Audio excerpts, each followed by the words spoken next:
महिमाले श्रोता भक्तगण कही जानिले कथा सुंदर चली जानिले गृह सुंदर बुझी पारिले जीवनी सुंदर। किछि लोक कहती लोभ ही मृत्यु बोल कथा केउ जगार लोभ करिबा केउ जगार लोभ करिबा नाही। गोटे पिला को पालिबा हेउछि हमर दायित्व। जदि पिला प्रति लोभ न रखिबा से पिला बंचिबो कि।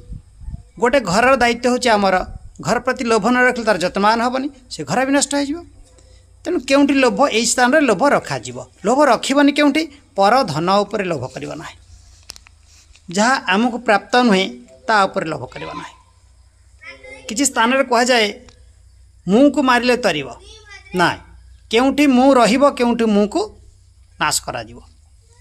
मुँह रहिबो कोठी मो बापांकर मु सेवा करिबी किए करंतु न करंतु मु देश पाई जीवन देबी किए दौ न दौ यही क्षेत्र में मु शब्द रहिबा उचित। कौन क्षेत्र में मु रहिबनी मु कली मु मारदेवी मु नहीं जीवी मु मो द्वारा सब होउची ये सब भाव में मु रखिबो ना। गर्व करिबा केउठी गर्व केतबेले करिबा नाही। कौन कल बोली गर्व कर नाही। गर्व केतबेले करिबा मु ओडिशा माटीर संतान एटा गर्व होछि। मो ओडिशा माटीर चेतन सारा विश्वर सर्वश्रेष्ठ चेतन ये गर्व है। एथिरे दोष हो ना मु कली ये गर्व करवा ना। बुझीपार तो गर्व कौटी करवा कौटी करवानी लोभ कौटी करवा लोभ कौटी करवा ना मु शब्द कौटी आनिबा केउठी आनिबा ना। एमती अहंकार कथा कह जाइछि।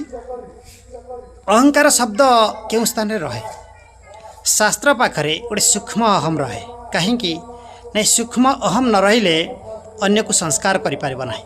समस्त कथारे सबु स्थान रे समान भाव मानि नेबा उचित न। जेहेतु जड़े शास्त्रज्ञ बा धर्मज्ञ बा धर्मजाजक धर्मर प्रचारक एमाने तांको कथा को बजाय रखिबे समस्त कथा सब क्षेत्र में शुणा जीवन एटी अहंकार कह जीव नाही। ये होची सार्थत्व कथा। बुझी पारिले जीवनी उन्नत हब महिमालेक।